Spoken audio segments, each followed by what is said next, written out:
Je suis l'une des étudiants intéressées par la spécialité master chimie théorique واليوم راح تكون معنا chère invitée سارة باش تحكي لنا شوية على la spécialité chimie théorique. مرحبا بك سارة. Merci. Salut tout le monde. معليش سارة تعرفين على روحك؟ Je m'appelle Benamer Sarah. Je suis doctorante en première année à l'USTHB en chimie computationnelle et spectroscopie au sein du laboratoire de chimie, physico-chimie et chimie informatique. Et j'ai un master en chimie théorique, computationnelle et spectroscopie. Voilà. سارة احكي لنا شوية c'est quoi un master chimie théorique?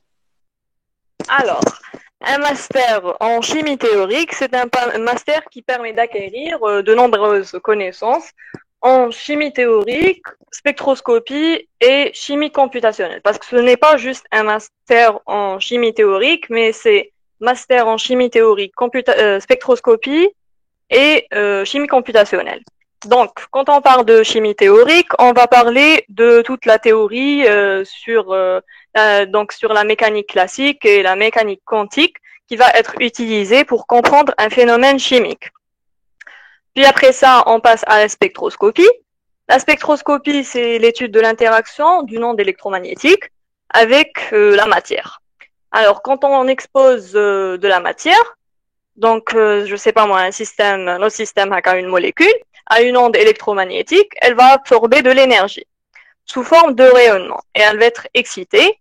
Et en se désexcitant, elle va à son tour nous donner un rayonnement. Avec le rayonnement, on va le collecter, on va l'étudier et on va avoir un spectre. Avec le spectre, il va nous donner des informations sur notre système. Voilà. Puis on a l'aspect chimie computationnelle. Là, ça concerne l'utilisation de l'outil informatique par des chimistes pour faire des calculs. Donc, mais pour faire ces calculs, il faut avoir des notions en chimie théorique. Donc, ça suffit pas juste d'avoir un logiciel et un PC pour faire de la chimie computationnelle, mais il faut comprendre la méthode et il faut comprendre les résultats qu'on obtient. C'est pour ça que c'est important d'avoir sur le background chimie théorique. Voilà à peu près la spécialité CTCS. Très bien. Donc, comment intégrer le master chimie théorique, soit pour les internes ou pour les externes, et quelles sont les conditions d'accès? Bon, là, pour les internes, il faut avoir choisi en tronc commun, donc au baccalauréat, il faut avoir choisi sciences de la matière. Donc tronc commun, on fait SM.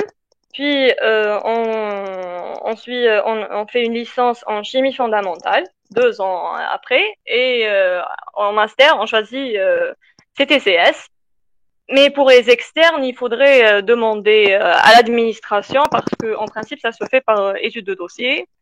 Bon, j'ai pas plus d'informations sur les externes, mais les internes, c'est comme ça. Quel est le nombre de places pédagogiques pour ce master?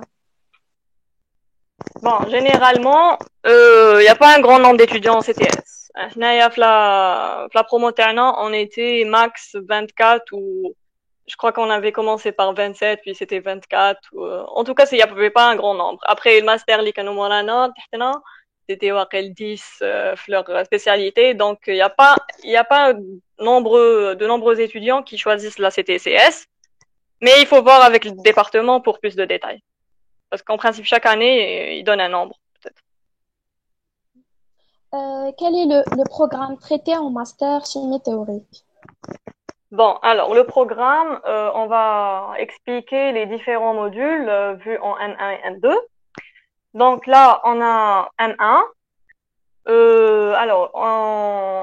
En S1, on a fait fondement de la mécanique quantique. Fondement de la mécanique quantique, ce module est très important pour les chimistes théoriciens parce que vous allez le revoir à peu près partout.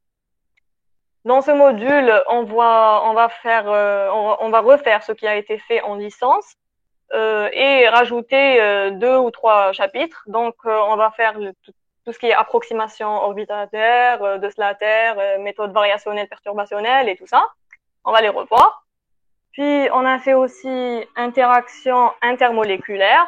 Là, on a étudié les différentes forces d'attraction et de répulsion qui existent entre les molécules et qui permettent d'avoir la forme liquide ou solide.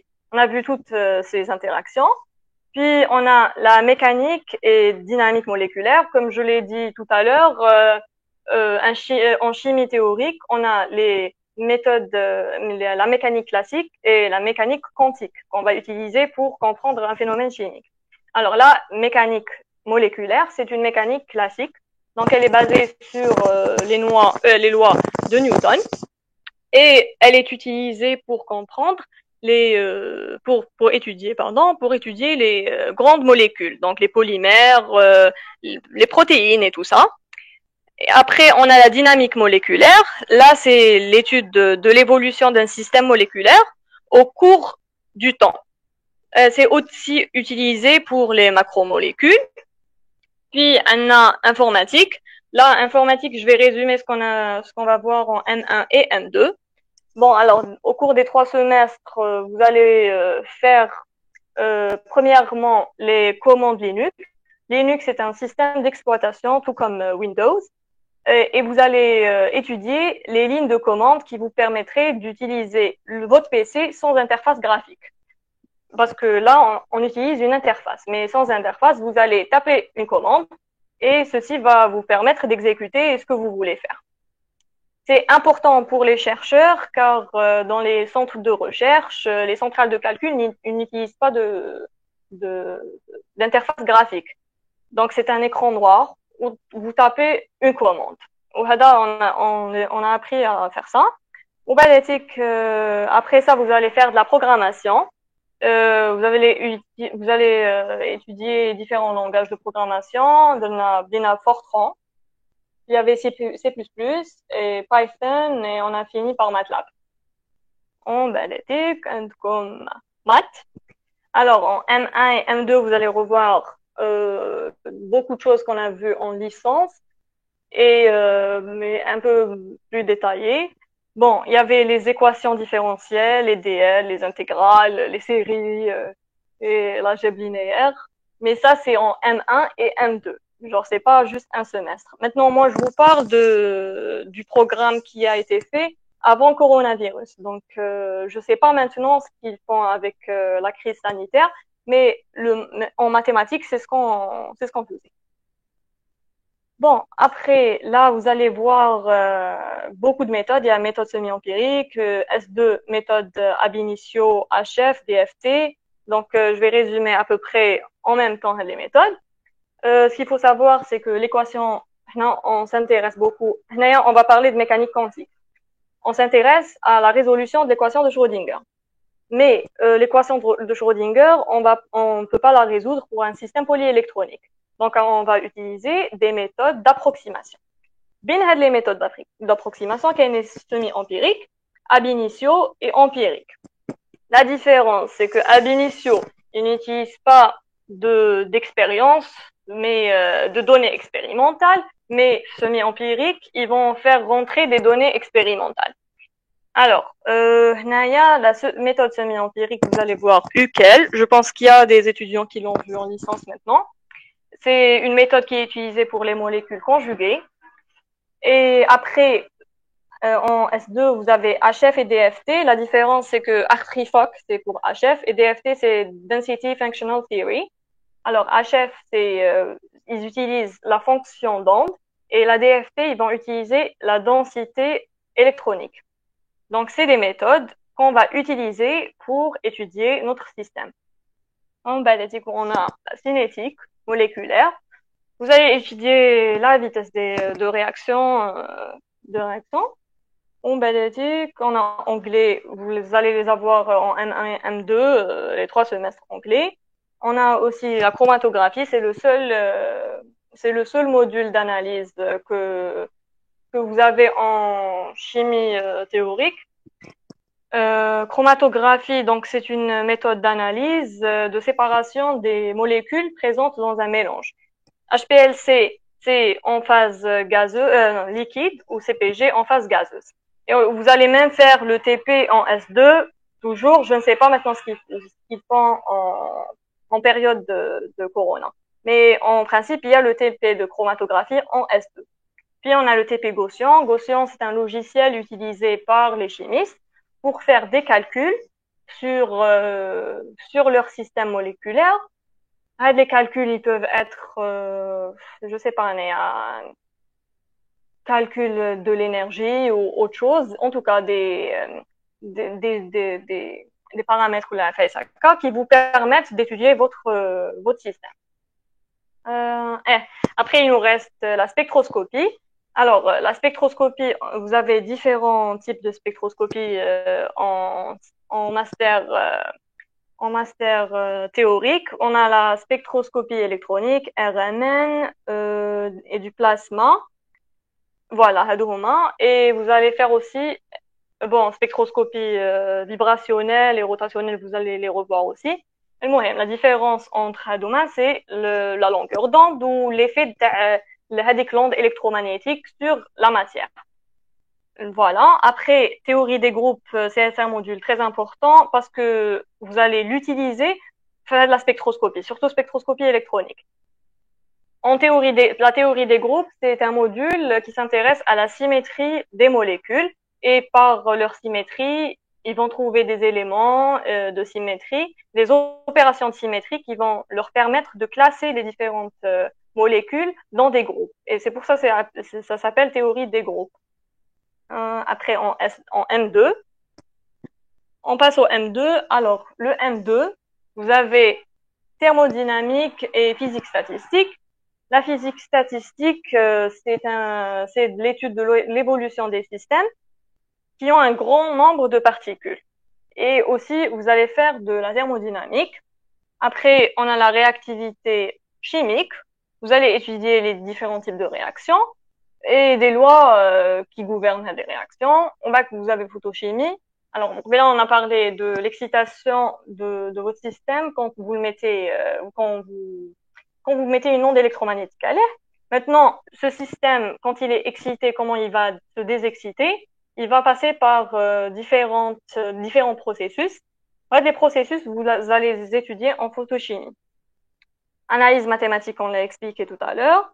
Simulation du solide, vous allez faire de la cristallographie. HADA-TP Material Studio, c'est le TP Material Studio, c'est un logiciel. Vous allez faire la pratique du cours de la simulation du solide. Après tout ça, c'est bon, la DOM, TP Gaussian, puis comme le projet de fin d'études PFE en S2. Voilà, à peu près. Il y a aussi un truc, c'est que, bon, je sais pas maintenant, mais avant, je pense qu'il y avait une possibilité pour que les chimistes théoriciens يديروا un stage في centre de recherche CDT1. Parce que le module juste à la spectroscopie du plasma induit par laser, on a un TP CDT1. Et donc, Caïn, ils ont la chance de faire le PFE تاعهم معاهم. Voilà. Qu'ont-ils des TP pour ce master? Sont-ils difficiles? Alors, les TP de ce master ne sont pas difficiles. Au contraire, ils sont très intéressants. Ils demandent juste un peu de travail. Bon, les TP, comme vous avez vu, GAS c'est des TP sur PC, à part HPLC et CPG. Donc, comme étude de logiciel ou de la programmation. Ça, c'est pas difficile. On a fait analyse numérique, je pense que c'était en L2 de Windows Fortran. Donc, c'est une continuité, mais vous allez vous habituer. En tout cas, il y avait personne qui détestait le TP d'informatique, ni de Gaussian. C'était super intéressant. Est-ce qu'il faut avoir des acquis précédents pour réussir ou là, final bagage de L3 تاعنا؟ Alors, à mon avis, il fait comme. Parce que là, quand je te présente les modules, ils sont difficiles, mais c'est juste, vous allez juste continuer ou poursuivre ce que vous avez étudié en L2, surtout en spectroscopie. Comme spectroscopie vibrationnelle et rotationnelle, il faudrait les réviser. parce que spectroscopie électronique, c'est la suite. Vous avez besoin de comprendre la rotation et la vibration pour comprendre l'électronique, ou la théorie des groupes toniques. Donc, moi, à mon avis, il faudrait juste revoir ce qui a été fait. Puis, quantique, vous allez revoir ce que vous avez vu en cours. Mais théorie des groupes et spectroscopie, il faudrait les revoir. Mais c'est pas difficile, non. Non, il faut pas se mettre dans la tête qu'il faut avoir des connaissances supplémentaires.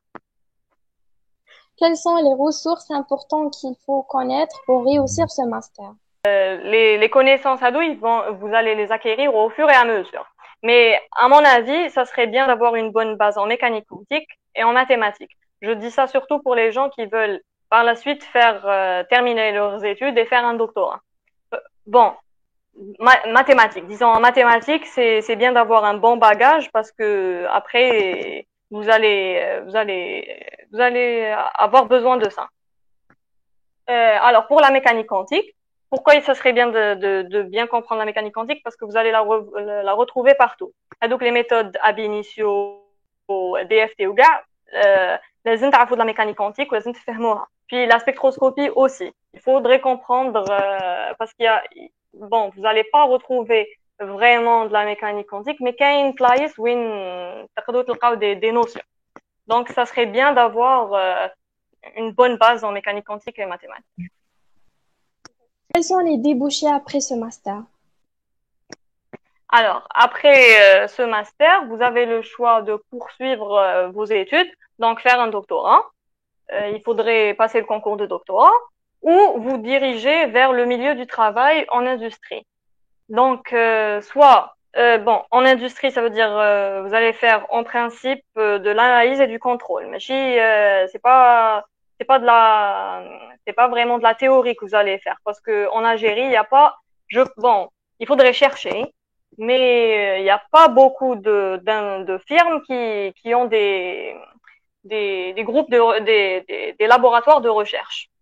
Donc, si vous voulez faire de la théorie, de la pure théorie, donc faire des démonstrations ou la mécanique quantique ou faire des calculs comme de logiciels et tout ça, il faudrait faire un doctorat. Mais pour les gens qui veulent avoir un master et ne pas faire le doctorat, ils doivent poursuivre, ils doivent aller travailler dans une industrie et faire de l'analyse et du contrôle. Voilà. Donc, un chimie théoricien يقدر يخدم normal في الدومين industriel ولا لازم عليه يكمل دكتوراه باش ولا l'étude نتاعو في l'étranger باش يقدر يلقى un poste de travail. Bon, personnellement, quand j'ai terminé mes études, je vais pas te donner des informations parce que quand j'ai terminé mes études, j'avais pas beaucoup de temps pour chercher du travail. Donc, le doctorat. Mais, je pense qu'il n'y a pas beaucoup de postes de travail dans le domaine. Ça veut dire que la théorie en Algérie, à l'étranger, même à l'étranger, je pense qu'il faudrait continuer, faire un doctorat pour faire de la recherche au sein de l'industrie. Parce que quand tu termines ton master, tu n'as pas beaucoup de connaissances pour arriver à faire de la recherche. Et le master, c'est visé à former des chercheurs. C'est-à-dire, est-ce qu'il y a peu de postes de travail pour ce domaine? Ça dépend le poste de travail, ce que tu entends par poste de travail. Le poste de travail, le travail dans ce domaine vise principalement l'enseignement et la recherche.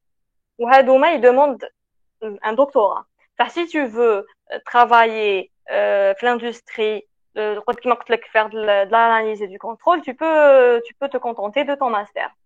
Après, faut-il terminer son doctorat ou continuer ses études à l'étranger pour augmenter les chances pour trouver un poste? Donc, le poste, si c'est, bon, déjà en Algérie, le poste, si tu veux faire de l'enseignement et de la recherche, donc travailler au sein d'un laboratoire de recherche, il faut continuer et faire un doctorat.